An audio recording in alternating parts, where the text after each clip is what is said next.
Hello दोस्तों, स्वागत है आपका मूवीज़ कॉर्नर में। कहानी की शुरुआत में हम एक बहुत बड़े जहाज़ को देखते हैं जो अंटार्कटिक ओशियन के बीच में जम गया है।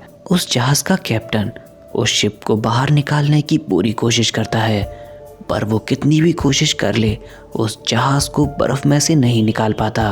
वहाँ का तापमान धीरे धीरे नीचे गिर रहा था और रात होने को आ गई। और ये वो वक्त था जब यहाँ की सर्द हवाओं ने उस जहाज के चक्कर लगाने शुरू कर दिए थे। और तभी उस काली बर्फीली रात में कैप्टन को किसी इंसान के चीखने की आवाज़ सुनाई देती है जो मदद के लिए उन्हें पुकार रहा था। कैप्टन अपने साथियों के साथ उस जगह पर देखने जाते हैं। वहाँ जख्मी हालत में पड़ा हुआ इंसान कैप्टन से कहता है कि प्लीज़ या तो मुझे बचा लो या तो मुझे जान से मार दो, क्योंकि वो इस बर्फीली रात को नहीं सहन कर सकता। कैप्टन उसकी हालत पर रहम खाते हुए उस इंसान को अपनी शिप के अंदर ले आते हैं। वो लोग अंदर जा ही रहे थे कि तभी उस अंधेरे में से एक इंसान और बाहर आता है और वो उनके पीछे पड़ जाता है। उस विशालकाय इंसान को देखकर कैप्टन के लोग उस पर गोलियां चलाना शुरू कर देते हैं। लेकिन अजीब बात तो ये थी कि उन गोलियों का उस इंसान पर कोई भी असर नहीं हो रहा था। और तो और वो इंसान इतना ज़्यादा ताकतवर था कि वो अपनी ताकत से पूरे शिप को हिला रहा था, जिस वजह से उस शिप पर बहुत सारी तोड़फोड़ होने लगी थी। ये देखकर कैप्टन डर जाते हैं और मॉन्स्टर के नीचे वाली बर्फ को वो किसी चीज़ से तोड़ देते हैं, जिससे मॉन्स्टर उस बर्फ के नीचे पानी में चला जाता है और हमें लगता है कि वो मॉन्स्टर अब मर चुका है। तो दोस्तों, अगर आप लोगों को ऐसी मूवीज़ पसंद है तो आप बिल्कुल सही जगह पर हैं,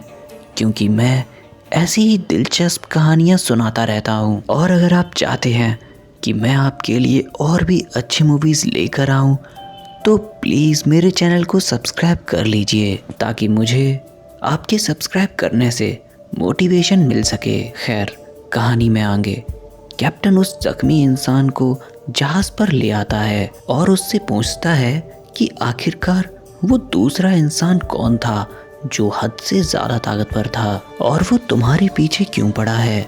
ये सुनकर वो बताता है कि मेरा नाम विक्टर है, जिसके बाद सीन पास्ट में शिफ्ट होता है और हम विक्टर की कहानी जान पाते हैं। तो विक्टर बताता है कि जब वो छोटा था तो उसके फादर विक्टर से कहा करते थे कि तुम्हें इस दुनिया का सबसे बेहतरीन साइंटिस्ट और डॉक्टर बनना है, क्योंकि वो भी एक बहुत बड़े साइंटिस्ट थे। और इसलिए विक्टर भी फैसला करता है कि वो एक बहुत बड़ा साइंटिस्ट बनेगा और वो ऐसा कर भी लेता है और वो छोटी उम्र में बहुत ही अच्छा डॉक्टर बन जाता है। लेकिन उसको सबसे बड़ा झटका तब लगता है जब उसकी माँ एक बीमारी की वजह से मर जाती हैं। और तब विक्टर सोचने लगता है कि इतनी सारी पढ़ाई किस काम की जब वो अपनी माँ को ही ना बचा पाए। और इसलिए वो अपने पिता से भी काफ़ी ज़्यादा गुस्सा होता है और उनसे लड़ाई करता है। और तब विक्टर के डैड उसे समझाते हैं, कहते हैं कि इस दुनिया में जो कोई भी आया है उसकी मृत्यु होनी तय है और हम इंसानों के पास इतनी शक्ति नहीं है कि हम किसी भी मरे हुए इंसान को जिंदा कर सकें। और ये बात सुनकर विक्टर की जिंदगी का एक नया सफर शुरू होता है और वो सोच लेता है कि वो साइंस का इस्तेमाल करके एक ऐसा रास्ता खोज निकालेगा जिससे वो मरे हुए इंसानों को जिंदा कर पाएगा। और उसने इस काम को छोटी सी ही उम्र में अंजाम देना शुरू कर दिया। उसने कई सारे नए तरीके खोजे, लेकिन सभी के सभी तरीके खराब हो गए। लेकिन फिर भी उसने हार नहीं मानी और 30 साल की उम्र में उसने वो तरीका खोज निकाला जिससे मरे हुए इंसानों को जिंदा किया जा सकता था। वो अपने बनाए हुए एक्सपेरिमेंट को लेकर बड़े बड़े लोगों की मीटिंग में पहुंच जाता है और वो वहां दिखाता है कि उसने बिजली की मदद से एक आधे मरे हुए इंसान को वापस से जिंदा कर दिया है। ये देखकर वहाँ के लोग चौंक जाते हैं, क्योंकि उन लोगों को लग रहा था कि विक्टर ऐसा काम करके स्वयं विधाता को चुनौती दे रहा है, जो कि प्रकृति के नियमों के खिलाफ है। और वहीं कुछ लोग सोच रहे थे कि अगर ऐसा होने लग गया तो लोग कोई भी मरेगा ही नहीं। और ये सारी बातें सोचकर वहाँ मौजूद असेंबली के लोग विक्टर को उस एक्सपेरिमेंट के लिए पैसे नहीं देते। दरअसल विक्टर को अपना एक्सपेरिमेंट पूरा करने के लिए पैसों की बहुत ज़्यादा ज़रूरत थी, लेकिन अब वहाँ के लोगों ने उसे पैसे देने से मना कर दिया था और तो और उसे वहाँ से जाने के लिए भी कह देते हैं। विक्टर अपना सामान लेकर वहाँ से चला जाता है, लेकिन तभी उसके पास एक बहुत बड़े आदमी का इनविटेशन आता है। दरअसल में ये आदमी उस असेंबली में मौजूद था और उसने विक्टर के एक्सपेरिमेंट को देखा था। उसने विक्टर को अपने पास इसलिए बुलाया था क्योंकि उसकी ज़िंदगी में दिन बहुत ही कम बचे हुए थे और वो चाहता था कि विक्टर उसके लिए एक ऐसी बॉडी बनाए जिसमें वो दोबारा से ज़िंदा हो सके, और इसलिए वो विक्टर के किसी भी तरह से हेल्प करने को तैयार था। और इसलिए उसने विक्टर को शहर से बहुत दूर एक बहुत बड़ी जगह दे दी थी ताकि वो इस जगह पे यहाँ अपने एक्सपेरिमेंट्स को अंजाम दे सके। विक्टर ने अपने एक्सपेरिमेंट के लिए कई सारी चीज़ें मंगवाई जिसमें चांदी के एंटीनास भी थे, क्योंकि उसे पता था कि अगर वो पूरी बॉडी को जिंदा करेगा तो उसे बहुत सारी इलेक्ट्रिसिटी की ज़रूरत पड़ेगी, और इसलिए वो उस एंटीना की मदद से आसमानी बिजली को अपने लिए रखना चाहता था ताकि वो उसका इस्तेमाल करके अपने ह्यूमनॉइड में जान फूंक सके। और इन सब में उसका साथ उसका भाई विलियम और उसकी वाइफ एलिजाबेथ देते हैं। लेकिन विक्टर अपने काम को लेके बहुत ज़्यादा सीरियस था और वो चाहता था उसका काम एकदम परफेक्ट हो, लेकिन कई बार कोशिश करने के बावजूद भी उसके बनाए हुए ह्यूमनॉइड में कोई भी हलचल नहीं होती। ये देखकर विक्टर काफ़ी ज़्यादा परेशान हो जाता है और उसे ऐसा देखकर एलिजाबेथ उसे समझाती है कि तुमने ये एक्सपेरिमेंट पहले भी किया है, तो एक बार फिर से उसी एक्सपेरिमेंट को टुकड़ों में करके देखो, और क्या पता इस बार तुम्हारे ऐसा करने से तुम्हारे ह्यूमनॉइड में कोई हलचल होने लग जाए। ये बात सोचकर विक्टर उस ह्यूमनॉइड के कई सारे ऑर्गन्स को अलग करता है और उनके अंदर छोटे छोटे तारों को डाल देता है जिनके जरिए वो बाकी के ऑर्गन्स को एक दूसरे से जोड़ देता है। और ऐसा करने से वो ह्यूमनॉइड अपने हाथ पैरों को हिला पा रहा था, लेकिन अभी भी उस ह्यूमनॉइड को पूरा करने के लिए विक्टर को बहुत सारे ऑर्गन्स की ज़रूरत थी, और इसके लिए वो वॉर में मौजूद सैनिकों के बॉडीज़ को उठा लाता है और उनकी बॉडीज़ में से कई सारे ऑर्गन निकाल कर उस ह्यूमनॉइड के अंदर डाल देता है। और जब वो उसकी बॉडी को पूरा कर देता है तब वो उसका नाम फ्रैंकलिस्टाइन रखता है, जिसके बाद वो उसके दिल को एक पावर मशीन से जोड़ देता है ताकि बिजली का झटका लगने से उसका दिल फिर से धड़कने लग जाए और उसका बनाया हुआ ह्यूमनॉइड फिर से चलने लग जाए। विक्टर की बनाई हुई बॉडी अब रेडी थी, लेकिन अब विक्टर को इंतज़ार था आसमान में चमकने वाली बिजली का, और एक दिन ऐसा आ भी जाता है। विक्टर अपनी सारी मशीनों को तैयार करता है ताकि वो फ्रैंकलिस्टाइन को बिजली का झटका दे सके, क्योंकि आज उसका एक्सपेरिमेंट पूरा होने वाला है। इसलिए वो बिजनेसमैन भी उसके पास आ जाता है। वो बिजनेसमैन विक्टर से कहता है कि अगर तुम्हारा एक्सपेरिमेंट आज कामयाब हो गया तो तुम मेरी बॉडी को ठीक इसी तरह से ज़िंदा कर देना, और अगर तुम ऐसा नहीं कर सकते हो तो तुम मेरा दिल और दिमाग इस बॉडी के अंदर डाल देना। ये सुनकर विक्टर काफ़ी ज़्यादा गुस्सा हो जाता है क्योंकि वो अपनी बॉडी के साथ ऐसा कुछ नहीं करना चाहता। ये सुनकर बिजनेसमैन को गुस्सा आ जाता है और उन दोनों के बीच में हाथापाई शुरू हो जाती है, और इस लड़ाई के दौरान वो बिजनेसमैन ऊपर से नीचे गिर जाता है और उसकी मृत्यु हो जाती है। और उसी वक्त आसमानी बिजली भी उन एंटीनास पे गिर जाती है जिसके ज़रिए वो बिजली फ्रैंकलिस्टाइन के शरीर में चली जाती है। लेकिन जब विक्टर उसे देखने जाता है तो उसे पता चलता है कि उसका एक्सपेरिमेंट बुरी तरह से फेल हो गया है और उसकी सालों की मेहनत एक झटके में बर्बाद हो जाती है। ये देखकर विक्टर काफ़ी ज़्यादा गुस्सा करता है और थक कर सो जाता है। लेकिन जब सुबह विक्टर की आँख खुलती है तो वो देखता है कि उसके सामने फ्रैंकलिस्टाइन खड़ा हुआ है। विक्टर फ्रैंकलिस्टाइन को देखकर खुद ही डर जाता है क्योंकि वो काफ़ी ज़्यादा बड़ा था, लेकिन उसकी चाल चलन किसी एक छोटे बच्चे की तरह थी। उसे देखकर ऐसा लग रहा था कि जैसे कोई छोटा बच्चा अभी अभी चलना शुरू किया हो, क्योंकि फ्रैंकलिस्टाइन काफ़ी ज़्यादा बड़ा था और दिखने में बहुत ही डरावना लग रहा था। इसलिए विक्टर फैसला करता है कि वो अभी उसे तहखाने में रखेगा। जिसके बाद वो फ्रैंकलिन को कई सारी चीज़ें सिखाना शुरू करता है और उसे बोलना सिखाता है। विक्टर उसे इंसानों के तौर तरीके सिखाता है, लेकिन फ्रैंकलिन उसको इतनी जल्दी समझ नहीं आता। कुछ दिन गुजरते हैं। ऐसे ही एक दिन विलियम अपनी वाइफ एलिजाबेथ के साथ विक्टर के पास आता है। विक्टर उन्हें आता देख काफ़ी ज़्यादा घबरा जाता है, क्योंकि उसने उनके अंकल को मार दिया था, जो कि वो बिजनेसमैन थे। विक्टर उन लोगों से ज़्यादा मिलता तो नहीं, लेकिन तभी एलिजाबेथ को तहखाने से एक आवाज़ सुनाई देती है। वो उस आवाज़ का पीछा करते हुए तहखाने में जा पहुंचती है और देखती है कि उसके सामने फ्रैंकलिन खड़ा हुआ है। वो उसे देखकर एकदम हैरान हो जाती है और समझ जाती है कि विक्टर अपने एक्सपेरिमेंट में कामयाब हो चुका है। वो फ्रैंकलिन से कहती है कि तुम तो काफ़ी ज़्यादा बड़े हो, और यहाँ पर फ्रैंकलिन उससे उसका नाम पूछता है। यहाँ एलिजाबेथ भी उसे अपना नाम बताती है, और यहाँ हम देख पाते हैं कि एलिजाबेथ और फ्रैंकलिन के बीच में काफ़ी अच्छी बॉन्डिंग शुरू हो रही है। यानी फ्रैंकलिन एलिजाबेथ जो कुछ भी सिखा रही थी, फ्रैंकलिन बड़ी ही आसानी से सीख रहा था। वहीं विक्टर को ये सारी चीज़ें सिखाने में काफ़ी ज़्यादा दिक्कत हो रही थी। ये देखकर विक्टर को काफ़ी ज़्यादा गुस्सा आता है, क्योंकि उसका एक्सपेरिमेंट अब किसी और की बातों को मान रहा था। इसलिए गुस्से में वो अपने भाई विलियम के पास जाता है और उसे बताता है कि इस फ्रैंकलिन ने उसके अंकल को मारा है, और इसलिए तुम फौरन एलिजाबेथ को यहाँ से लेकर चले जाओ, ताकि मैं इस पूरी लैब को डिस्ट्रॉय कर सकूं और फ्रैंकलिन को हमेशा के लिए मार सकूं।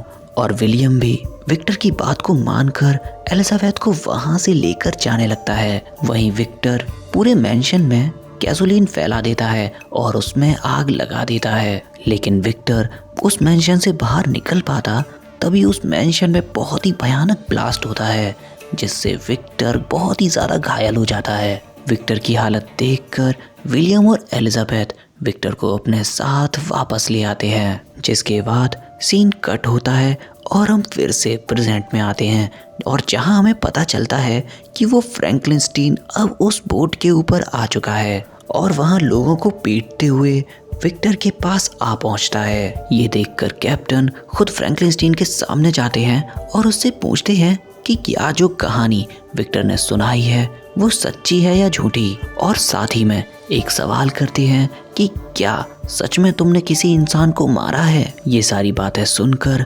फ्रैंकलिन रुक जाता है और अपने नज़रिए से कहानी बताना शुरू करता है। वो बताता है कि उस दिन जब मैंशन में आग लगी थी तो विक्टर ने उसे वहीं पर जलने मरने के लिए छोड़ दिया था, और जबकि उसे पता था कि फ्रैंकलिन बेकसूर है। जिसके बाद मैंने बड़ी मुश्किल से अपने आप को उस जंजीरों से आज़ाद किया और बेसमेंट के रास्ते वहाँ से बाहर निकल आया। वो रास्ता मुझे जंगलों में लेके गया, और जहाँ मैं कई सारे सालों तक भटकता ही रहा। वहाँ पर जो भी लोग आते वो उसके भयानक से शरीर को देखकर उसे मॉन्स्टर समझ लेते और उस पर हमला कर देते। उसके ऐसे शरीर की वजह से वो किसी के भी सामने नहीं आ सकता था, और अपनी जान बचाने के लिए वो उस जंगल के बाहर एक घर में आकर छुप जाता है। फ्रैंकलिन बताता है कि मैंने उस घर में रहते हुए कई सारी चीजें होते हुए देखी, और तब उसे एहसास हुआ कि एक फैमिली का होना क्या होता है। एक फैमिली जो आपको ताकत देती है, एक फैमिली जो आपके बुरे वक्त में आपका साथ देती है। फ्रैंकलिन बताता है कि उस घर में एक ओल्ड मैन भी रहता था जो आंखों से अंधा था। वो अपनी ग्रैंड डॉटर को कई सारी चीज़ें सिखाता था और उसे बताता था, और ऐसा वो फ्रैंकलिन सुन लेता है और कई सारी चीज़ें वहाँ से जान लेता है। और ये सब देखकर फ्रैंकलिन भी चाहने लगता है कि कहीं ना कहीं वो भी इस फैमिली का हिस्सा बन जाए, और वो सीखता है कि कैसे उस घर के लोग काम करते हैं और घर की देखरेख करते हैं, और इसलिए फ्रैंकलिन भी उस घर के लोगों की मदद करना शुरू कर देता है। वो कई सारी लकड़ियाँ और जानवरों को मारकर उस घर के पास लाकर छोड़ देता था। ये फैमिली इतना सब कुछ देखकर हैरान तो होती है, लेकिन उनके दादाजी कहते हैं कि कहीं ना कहीं भगवान उनकी खुद मदद करना चाहते हैं, इसलिए वो लोग इन सारी बातों पर ध्यान नहीं देते। खैर, इन सब के बाद उस फैमिली के लोग डिसाइड करते हैं वो लोग शहर जाके रहना शुरू कर देंगे और वहाँ पर काम करना भी शुरू कर देंगे। और वो लोग ग्रैंडपा को अकेले छोड़कर शहर चले जाते हैं। और यहाँ पर हमें पता चलता है कि ग्रैंडपा को पता था कि उनके घर में कोई और शख्स भी रह रहा है जो उनकी हमेशा ही मदद करता है। उनकी फैमिली के जाने के बाद फ्रैंकलिनस्टीन उनके सामने आता है और तब ओल्ड मैन उस फ्रैंकलिनस्टीन को अपनी फैमिली के तौर पर एक्सेप्ट कर लेता है। वो लोग जितने पलों तक साथ रहते हैं वो बूढ़ा आदमी फ्रैंकलिनस्टीन को कई सारी चीज़ें सिखाता है।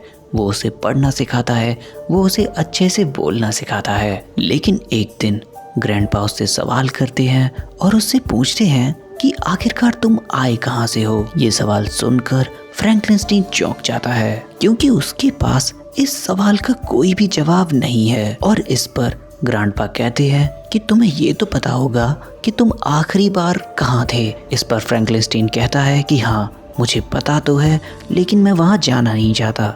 ग्रैंडपा कहते हैं कि अगर तुम पता करना चाहते हो कि तुम क्या हो और क्या नहीं तो अपनी जगह पर वापस जाना चाहिए तुम्हें। ये बातें सुनकर फ्रैंकलिनस्टीन डिसाइड करता है कि वो वापस उसी मैंशन की तरफ जाएगा जहाँ से उसकी जिंदगी की नई शुरुआत हुई थी। इस जगह पर फ्रैंकलिनस्टीन को विक्टर की कई सारी रिसर्च के बारे में पता चलता है और उन्हीं रिसर्च पेपर्स में से किसी एक पेपर में विक्टर के न्यू घर का एड्रेस भी था।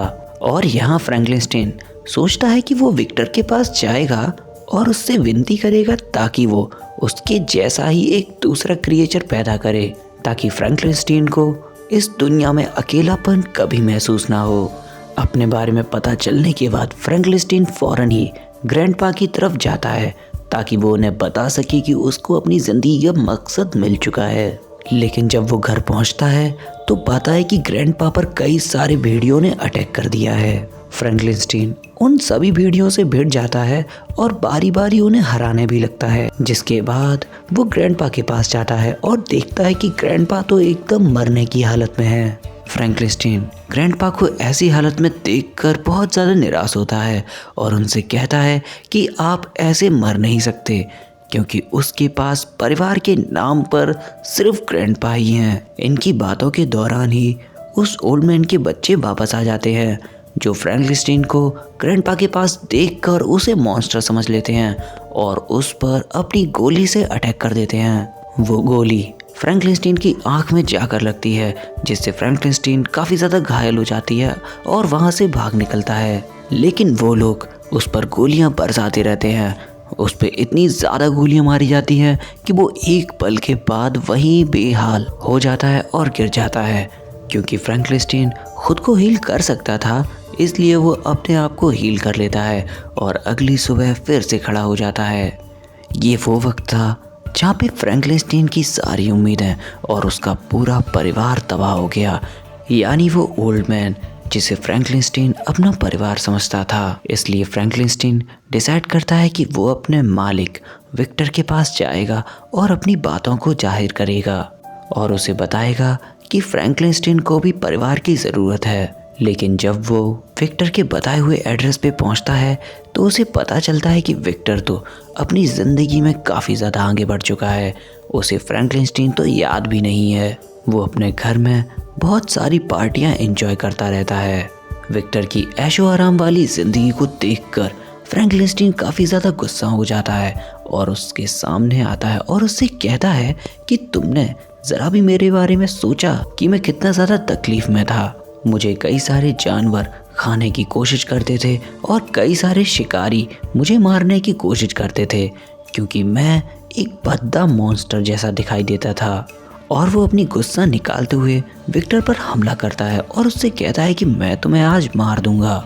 विक्टर उसकी ऐसी बातें सुनकर उससे कहता है कि हाँ तुम मुझे मार दो क्योंकि एक मॉन्स्टर यही तो करता है और जब से मैंने तुम्हें बनाया और तब से मुझे तुमसे बहुत ही ज़्यादा घिन आने लगी क्योंकि तुम एक भद्दे से मॉन्स्टर हो। फ्रैंकलिनस्टीन विक्टर की बातें सुनता है और उससे कहता है कि मैं कोई मॉन्स्टर नहीं हूँ। ये कहकर वो विक्टर पर अटैक करने ही वाला होता है कि विक्टर अपनी गन से फ्रैंकलिनस्टीन पर गोली चलाता है। लेकिन तभी वो गोली फ्रैंकलिनस्टीन को लग पाती एलिजाबेथ उनके बीच में आ जाती है और एलिजाबेथ विक्टर की गन की गोली का निशाना बन जाती है। और ये देखकर फ्रैंकलिन अपना आपा खो देता है, क्योंकि उसके पास सिर्फ एलिजाबेथ और वो ओल्ड मैन ही था जो फ्रैंकलिन को अच्छे से समझता था, और आज उसने वो दोनों ही खो दिए। फ्रैंकलिन एलिजाबेथ की बॉडी को उठाता है और उस कैसल के बाहर निकल जाता है। एलिजाबेथ को मृत पाकर विक्टर का भाई विलियम अपना आपा खो देता है और गुस्से में विक्टर को अपने घर से बाहर निकाल देता है। और ऐसा होने से विक्टर के अंदर की आग भड़क जाती है। उसे लगने लगता है कि कहीं ना कहीं उसकी तबाही का जिम्मेदार फ्रैंकलिन खुद है, और इसलिए वो फ्रैंकलिन को हमेशा के लिए ख़त्म करके रहेगा। विक्टर फ्रैंकलिन का पीछा करते हुए कई सारा समय निकाल देता है और उसे एक दिन फ्रैंकलिन मिल जाता है। वो फ्रैंकलिन को मार पाता। फ्रैंकलिन उससे कहता है कि अगर तुमने मुझे ढूंढ लिया तो तुम मुझे कैसे भी करके मार सकते हो, और अगर तुमने मुझे नहीं ढूंढ पाया तो मैं तुम्हारी जान ले लूँगा। जिसके बाद फ्रैंकलिन गायब हो जाता है, लेकिन विक्टर उसका पीछा करना नहीं छोड़ता। वो उसको हर जगह ढूंढता रहता है। कई सालों के बाद एक दिन फ्रैंकलिन खुद विक्टर के सामने आता है और उससे कहता है कि आखिरकार तुम्हारे पास ऐसा क्या है जिसकी मदद से तुम मुझे मार पाओगे। विक्टर उस पल में फ्रैंकलिन के हाथ में वो डायनामाइट पकड़ा देता है और उसमें आग लगा देता है, जिसके चलते उस जगह पर बहुत ही भयानक ब्लास्ट होता है। लेकिन हमेशा की तरह फ्रैंकलिन मरता नहीं, वो फिर से वापस आ जाता है। लेकिन विक्टर की हालत बहुत ज़्यादा ख़राब हो जाती है और वो वहाँ से भाग निकलता है, क्योंकि अब फ्रैंकलिन की बारी है विक्टर का शिकार करने की। मूवी की शुरुआत में हमें यही सीन देखने को मिलता है जहाँ पर विक्टर फ्रैंकलिन के बचकर भाग रहा था। जिसके बाद हमारी कहानी प्रेजेंट में आती है, जहाँ फ्रैंकलिन ये पूरी कहानी उस शिप के कैप्टन को सुना रहा था। शिप का कैप्टन फ्रैंकलिन की पूरी कहानी सुनने के बाद वो फ्रैंकलिन को विक्टर के पास जाने देता है। फ्रैंकलिन विक्टर के पास जाता है और उससे कहता है कि मैं तो बस इतना चाहता था कि आप मेरे लिए एक ऐसा ही कोई दूसरा क्रिएचर बना दो ताकि मैं इस दुनिया में अकेला ना रहूं और मेरा भी कोई परिवार हो। फ्रैंकलिन की ये सारी बातें सुनकर विक्टर को एहसास होता है कि वो कितनी बड़ी गलती कर रहा था फ्रैंकलिन को मॉन्स्टर समझ के। लेकिन अब विक्टर की ऐसी हालत नहीं थी कि वो अब दोबारा से उठ पाए, और इसी के साथ वो फ्रैंकलिन से माफ़ी मांगता है और अपना दम तोड़ देता है। फ्रैंकलिन विक्टर को आखिरी अलविदा कहता है और वहाँ से उतर जाता है। साथ ही में वो उस शिप को उस बर्फीले तूफान से बाहर निकालता है और उन्हें समुंदर के रास्ते छोड़ देता है। और हम फिल्म के अंत में देख पाते हैं कि उस जगह पर सिर्फ अकेला फ्रैंकलिन खड़ा है। तो दोस्तों, आपको ये मूवी कैसी लगी प्लीज़ कमेंट करके बता दो। और अगर आप चाहते हो कि मैं आपके लिए ऐसी ही कई सारी वीडियोस लेकर आता रहूं, तो प्लीज़ मेरे चैनल को सब्सक्राइब कर लीजिए, ताकि हम मिलेंगे आपसे एक और नई वीडियो में। तब तक के लिए थैंक्स फॉर वॉचिंग।